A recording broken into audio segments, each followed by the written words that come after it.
Félicitations pour avoir obtenu ton audio de gestion du stress, que ce soit en compétition ou à tes entraînements. En tout cas, si tu es cavalier et que tu as envie de gérer ton niveau de stress et de t'améliorer, tu es au bon endroit. Si tu ne me connais pas encore, je me présente.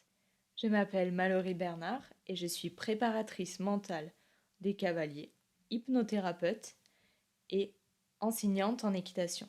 Aujourd'hui, j'ai envie de te partager le maximum d'astuces, de techniques que j'utilise avec mes clients et qui leur permettent de gérer leur stress.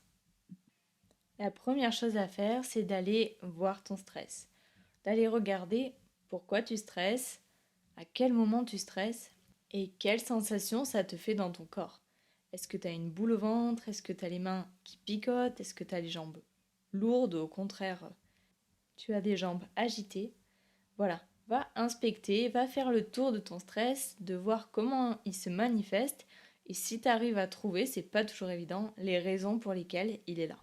Ça peut être parce que tu as absolument envie de réussir cette compétition, ou bien parce que tu as peur de mal faire, peur de faire mal à ton cheval, peur de tomber, peur du regard des autres, ou du jugement de très proches, des personnes qui t'accompagnent comme ton coach, ta famille ou tes amis. Peu importe la source de ton stress, une fois que tu l'as trouvé et que tu l'as établi, alors c'est maintenant que tu vas pouvoir agir dessus.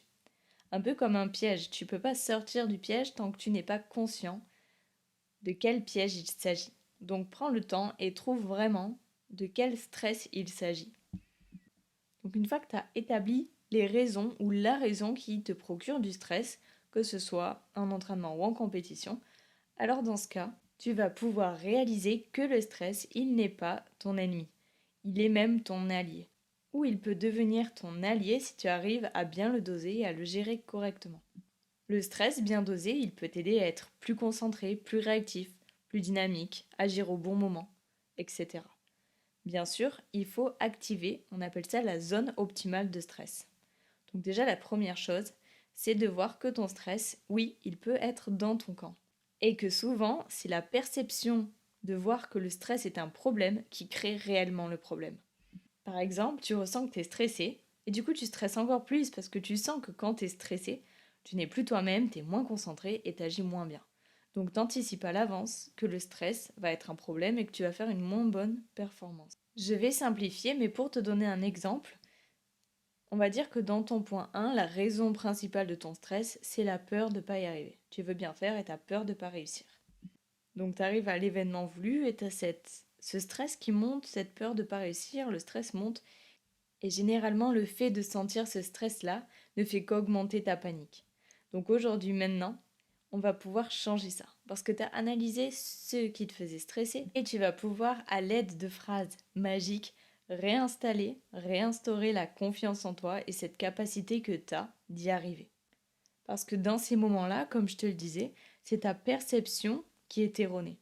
Tu te sens moins capable que l'événement qui doit arriver. Et donc, ces phrases magiques vont venir rééquilibrer la tendance pour que tu sois dans ta zone optimale de performance, la zone de stress qui te permet d'être au meilleur de tes capacités. Je ne te promets pas que ça va venir en une fois, mais par contre, si tu le fais régulièrement et que tu t'entraînes à le pratiquer, alors dans ce cas, tu vas avoir de vrais résultats, peut-être en une fois d'ailleurs, ou peut-être en 2, 3, 4, 5 fois. Maintenant, comment trouver tes phrases magiques? La source de tes phrases doit venir des éléments qui te créent du stress. Donc si c'est la peur de ne pas réussir, alors tu peux te dire je suis capable, je sais que je vais y arriver, je sais que je vais trouver les solutions pour y arriver, ou bien quoi qu'il se passe dans cette compétition, je sais que je pourrai en tirer une leçon et apprendre quelque chose. Il faut vraiment que tu nourrisses ton esprit de ce vers quoi tu veux aller et que tu laisses de moins en moins de place aux pensées qui sont tes sources de stress. Une chose qui est très importante lorsque tu vas changer ta façon de te parler, c'est de faire attention que tes phrases soient toujours dites de façon positive. Tout simplement parce que le cerveau ne comprend pas le négatif. Par exemple, si je te dis n'imagine surtout pas une tortue bleue, tu viens d'imaginer une tortue bleue. C'est comme ça. Ton cerveau ne comprend pas la négation. Donc si tu lui dis je ne veux surtout pas tomber, il entend je veux tomber. Je ne vais pas tomber, il entend je vais tomber. Donc attention à orienter toujours tes paroles, tes propos en termes positifs et qui vont vers ce que tu veux.